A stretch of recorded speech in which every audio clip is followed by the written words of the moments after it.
right now on 5 on your side at 10. The weather impact alert continues tonight as we track storms across the bi-state region right now. What you need to know before dozing off after the news. A tragedy in Ferguson. A painful reminder for a murdered police captain's widow. They're right where I was. Her message to Travis Brown's family as the officer fights for his life. It's never easy until you know they're going to be okay. A heated meeting just wrapping up. Encouraging children to change genders is unethical on multiple levels. The battle tonight over gender in a St. Charles County school district. Tonight we are in a weather impact alert. Right now we're already seeing storms in the area. However, stronger storms could be on the way. Good evening, I'm Mike Bush. And I'm Kelly Jackson. The threat of severe weather is moving in as you head to bed, so it is important to stay alert. Let's get straight to Chief Meteorologist Scott Connell, who has been following these conditions all day. What are we in for tonight?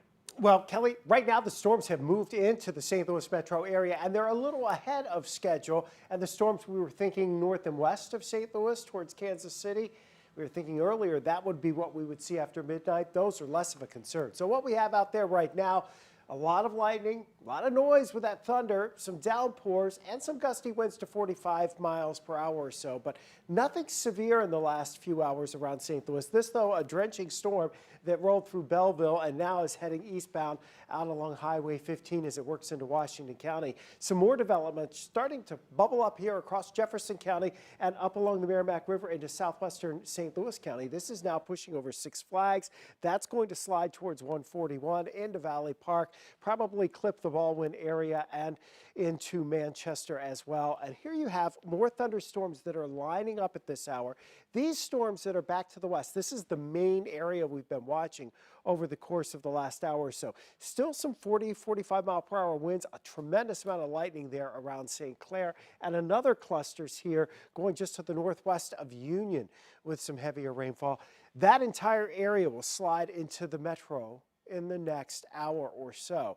Now, technically, we still have the severe thunderstorm watch for our southern counties. It doesn't include the metro area, but we haven't seen any severe weather out of these storms. We do think they'll have some gusty winds, 45 to 50 miles per hour. Certainly some downpours. We're all going to stay weather aware, but we think by midnight, most of this is winding down. We have our camera right now, the weather camera out in Chesterfield, looking off towards the southwest at those storms down towards Eureka. Fair amount of lightning. That's going to be out there. A lot of flashes, a lot of noisy thunder, but more bang for your, more bark than bite in this particular case. All right, Scott. We have breaking news out of Jefferson County. First responders are conducting a water rescue at Rockford Park. A 28-year-old woman was reported missing near Big River. We are told they're searching with a drone. This is the 9th water rescue at Rockford Park this year. There have been 6 drownings since 2014, the latest happening last month. Tonight, a heated debate at the Francis Howell School District. Within the past 20 minutes, school leaders banned teachers and school faculty from talking to students about gender identity. That school board meeting is still happening. 5 on your side's Brent Solomon just stepped outside to give us an update. Brent. Well, Kelly, Mike, that meeting has been going on for 3.5 hours now and counting, but it's a packed house inside. And as you just mentioned, within the past 20 minutes or so, school leaders making a decision. They don't want any teachers, school staffers, or faculty speaking with students about gender identity. Go ahead, take a look at your screen right now. I want you to see exactly what's going on as we speak. At first, many people were gathering because they thought, and it was scheduled, that school leaders would vote on the transgender restroom policy. There's a proposal here to make sure that students only use the restroom that aligns with the gender that they were given at birth or what's provided on their birth certificate. Well, at the beginning of the meeting, school leaders decided not to vote on that measure. They tabled it until a later date.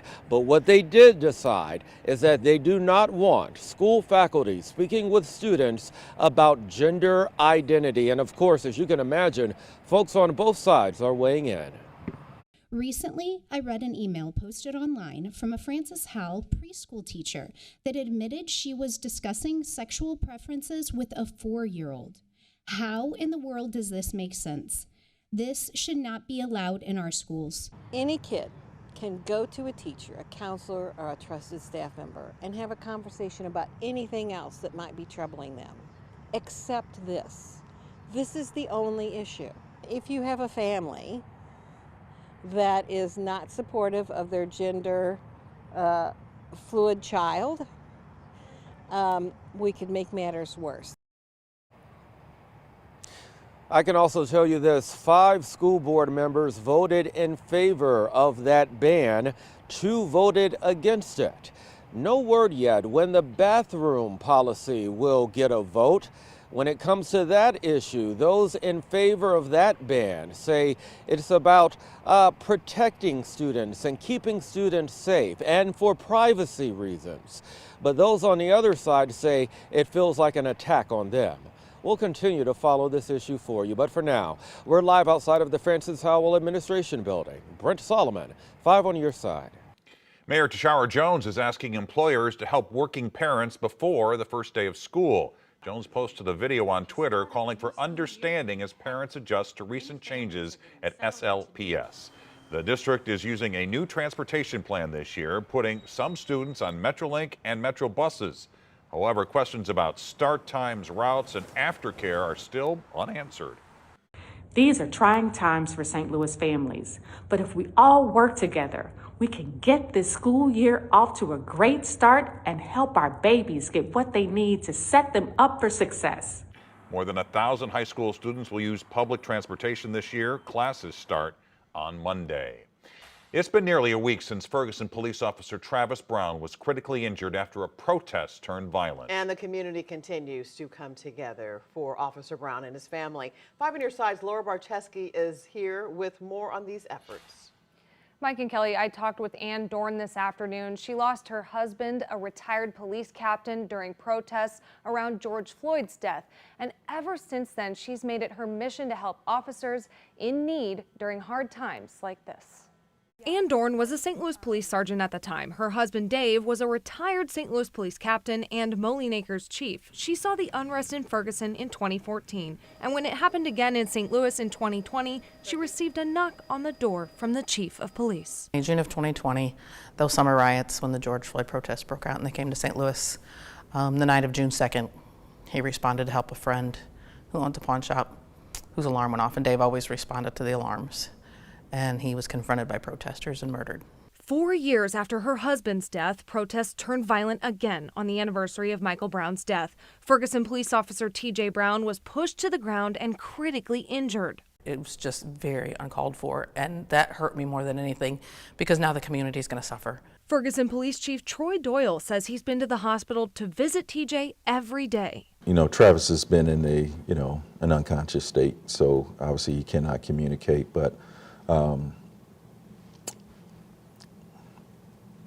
as Chief Doyle gets emotional, Travis's family says he's making small improvements that give them hope. Yeah.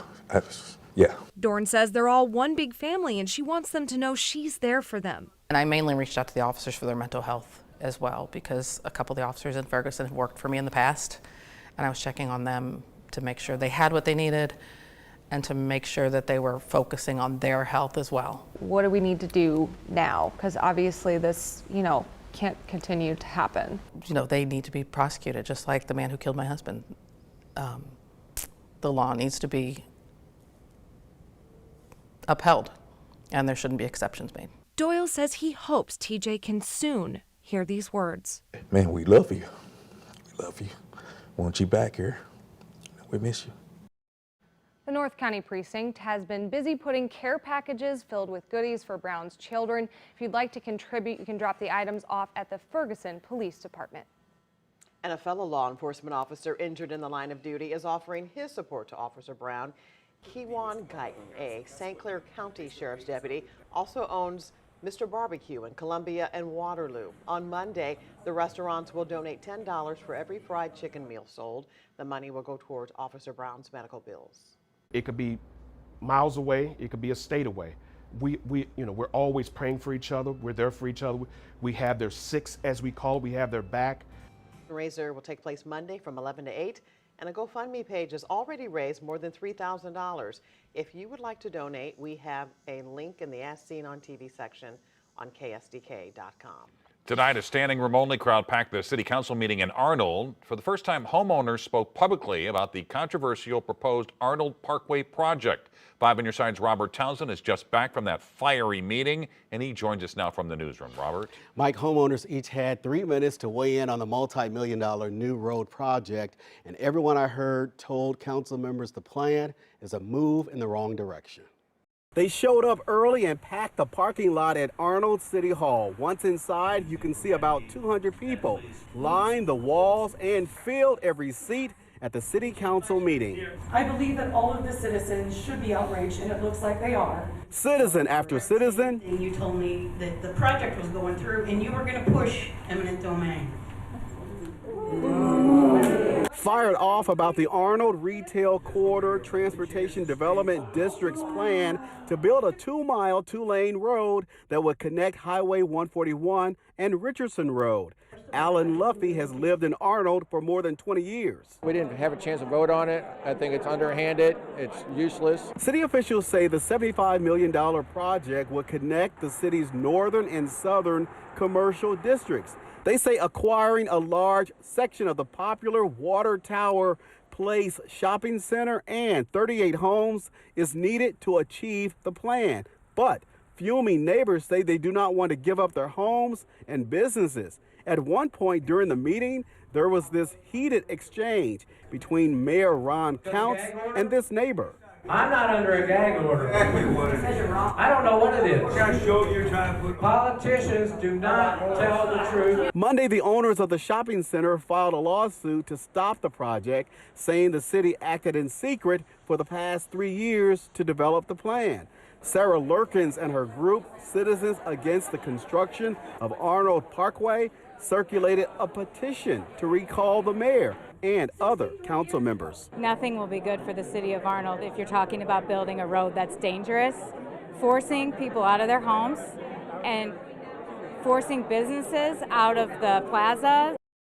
Now, we heard from more than a dozen people during that meeting, and again, not one supported the project. Nearly 4,000 residents also signed another petition against the road project. No final decision has been made. Of course, we will let you know when that happens. On top of a federal class action lawsuit, meat supplier Boar's Head faces another lawsuit from a High Ridge woman. 88-year-old Sue Fleming caught listeria after eating some of the company's deli meat. Boar's Head recalled 7 million pounds of the meat after discovering a listeria outbreak. Fleming spent 9 days in a hospital and 11 days in a rehab center. So far, 43 others have gotten sick and 3 people have died. A battle for bronze. For the first time, we're hearing from Jordan Childs on her medal controversy, how she's not ready to dismount from the podium. Returning to life after years behind bars. It was torture. Exonerees finally get justice. Tonight, the I-Team looks into their ongoing fight with the system. And just in with our weather impact alert, a new severe thunderstorm warning just issued for this cell that's approaching the Missouri River right now, just west of Washington. The warning does include Washington, it includes Augusta, so it includes parts of Franklin, southeastern Warren, and southwestern St. Charles County. Gusty winds, maybe some hail, but boy, an awful lot of lightning with that. We're back to track these storms next.